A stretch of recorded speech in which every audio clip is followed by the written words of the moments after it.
let me introduce Yana Deshkova, the Concertmaster of Aalborg Symphony Orchestra.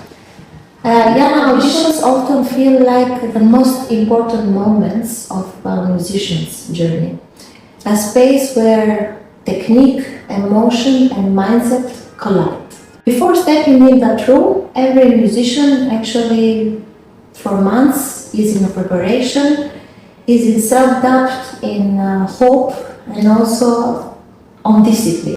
As an experienced musician, I want to ask you a few important questions. How to help these musicians are now preparing themselves for a performance, let's say performance or audition. What advice would you give to musicians who feel paralyzed by the pressure to play perfectly in an audition? That's an interesting one. We all do. We have in our heads the thought that we have to perform to perfection. The truth is, I've been on the other side of an audition, sitting in juries for over 20 years now. And it is actually music that convinces the jury and not perfection. Most of the candidates, in most auditions, independent from which position it is, which orchestra, everyone has mishaps. Everyone does things that maybe they didn't prepare exactly that way. But at the end, the people who win auditions are the people that can distinguish themselves from the crowd in an audition. So if you have a very expressive musical approach to something, if you have a extremely beautiful sound, there's something that makes you more convincing than the rest. So playing safe actually and trying to play perfectly minimizes your chances. It is to dare and to risk things musically that gets the jury to listen. That's very important to know. Think or practice in the final month or week before an audition, and what has to be really checked before taking the final step?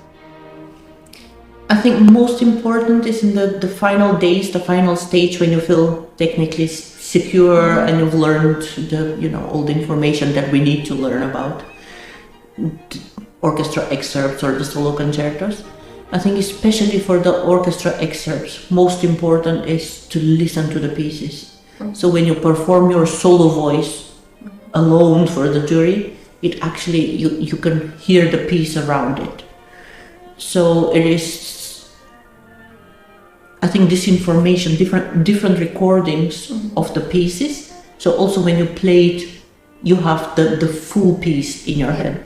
Do you have mental or physical exercises or routines that you use before stepping on stage, before a performance? Yeah, I used to have like a whole day of preparing for a solo concert. I don't play as many solo concerts now, so this routine, I also have 2 children, so that changes the routine. You have to step between being a parent and but so I don't really have many routines. I know it's important to do everything to be fresh and to be able to focus. Because for me, preparation is of course important, but in the moment I don't rely on automatic memory, muscle memory. I rely on really focusing. So being fresh and rested.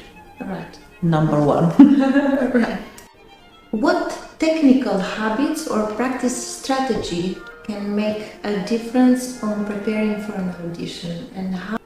I think the discipline, what is on the page, when we play especially orchestra or auditions, there's so many informations that are technical informations, like dynamic or tempo markings or all these things, but we have to be able to turn them into music.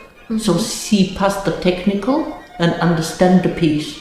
So when you bring it on stage and bring it to your colleagues, you have an understanding of phrasing or the other voices. So having the discipline to do all the technical little details, then it becomes to music. Do you suggest this to do it without an instrument sometimes? Also, yes. or deciding without playing the instrument, like how to shape a phrase, how to Absolutely. the sounds. Or Absolutely, having some kind of analysis. Yes, listening to a piece, or yes, that helps a lot. because we are a part of something bigger when we play in an orchestra, and when we do an audition, we have to show the jury we can be a part of something bigger. So it is not just playing the notes, but actually understanding the whole. What helps you trust that your artistic choices are enough? That's also my problem sometimes, because my artistic choices doesn't feel like enough. How can we build this trust in ourselves? Because at the end of the day, in audition, you go there to show that this is you and you can play music, right? So you make some choices by yourself. How you trust this voice? I think in the process of preparing, that we develop a conviction of how we want to hear it. And this conviction, the more we take time to think about the music and all these things we said before with analyzing or thinking about phrasing or hearing the other voices, it makes you believe that this is the way to do it. So the more of this conviction you can find, the better at the end for the performance. But how do we know it's enough? I don't think it's ever enough. I don't think it's like looking for perfection in the world. There isn't perfect, but I learned something, especially for people who are on stage and perform. It's a lifelong journey. It's never enough. But each time we play, if it's an audition or a concert, or if we play for ourselves, it's where we are now. Yes. And if we're better when we're 65, great. But this is what we show. This is where I am. It's a learning process. We don't have to go on stage trying to show a ready product. We show where we are now. So trust yourself. That can be the moment. And that's enough. And that's enough. Yes. Share with us a moment when an audition didn't go as planned, and what mental shift helped you to turn this into growth instead of discouragement? I think obviously there are always moments we have a bad day, we don't perform. We know this for ourselves. Did it go bad? Technically, did we not feel well? Did we just couldn't play? And this can happen. Move on. Everyone's been there. It wasn't the day.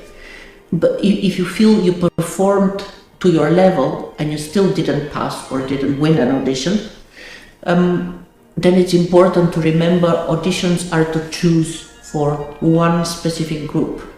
And you might be amazing, but have a profile that does not fit in this very group. So they're not choosing level, but choosing a specific type of playing or sound of playing, or it could be so many things. Juries are big and there's so many background and context that we don't know about. It is never about you. Thank you so much for sharing these important things with us. Pleasure.